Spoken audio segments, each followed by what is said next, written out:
Audio Jungle.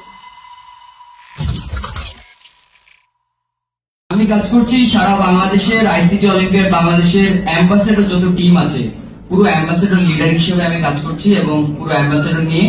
So এই DIT তে আপনাদেরও একটা অ্যাম্বাসেডর টিম আছে অ্যাজ এ অ্যাক্টিভ, এবং তারাই সর্বপ্রথম আমাদের রেজিস্ট্রেশন ওপেন হওয়ার পরে তারা হচ্ছে এই সেমিনার আয়োজন করেছে।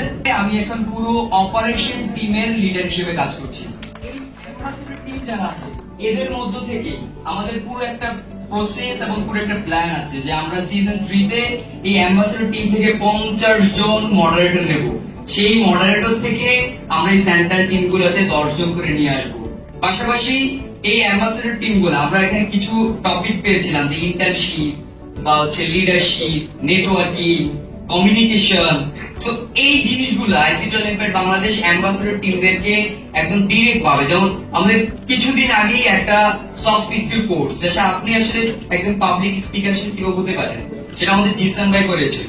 সো এই জিনিসগুলো অ্যাম্বাসেডররা পাচ্ছে। পাশাপাশি আপনারা যদি আমাদের ফেসবুক পেজে যান, সেই জায়গাতে আপনি দেখবেন ইন্টার্নশিপ ফ্যাসিলিটি, বা আমাদের এই অ্যাম্বাসেডর থেকে যারা বেটার আউটপুট দিচ্ছে বা যাদের স্কিল গেইন করার একটা ইচ্ছা আছে, তারা মোটামুটি খুব অ্যাক্টিভলি কাজ করছে। তারা আপনার হচ্ছে কি বলে প্রত্যেক মাসে একজন করে বেস্ট অ্যাম্বাসেডর সিলেক্ট করতেছে। ওকে, এইবার আমি একটু জাস্ট অ্যাম্বাসেডরদের আসলে তারা কি পাচ্ছে এই জিনিসটা একটু বলবো। সারা বাংলাদেশ থেকে অ্যাম্বাসেডর এবং মডারেটর থেকে 20 জন আমরা সিলেক্ট করবো এবং তাদেরকে আমরা কক্সবাজার একটা ট্যুর দিচ্ছি। আমরা সারা বাংলাদেশ থেকে 20 জন অ্যাম্বাসেডর এবং মডারেটরদেরকে আমরা হচ্ছে ক্রেশ দিচ্ছি। সারা বাংলাদেশের 3 জন বেস্ট অ্যাম্বাসেডর পাচ্ছে মেডেল এবং 3 জন অ্যাম্বাসেডর পাচ্ছে বেস্ট অ্যাওয়ার্ড। পাশাপাশি যারা প্রোগ্রামিং রিলেটেড বা ইন্টারেস্টেড তাদের জন্য রিসেন্টলি আমাদের একটা কোর্স আসছে, সেটা হচ্ছে পাইথন এবং রোবোটিক্স। এই সফট স্কিল গুলো আসলে এদেরকে গেইন করার জন্য আমরা দিচ্ছি।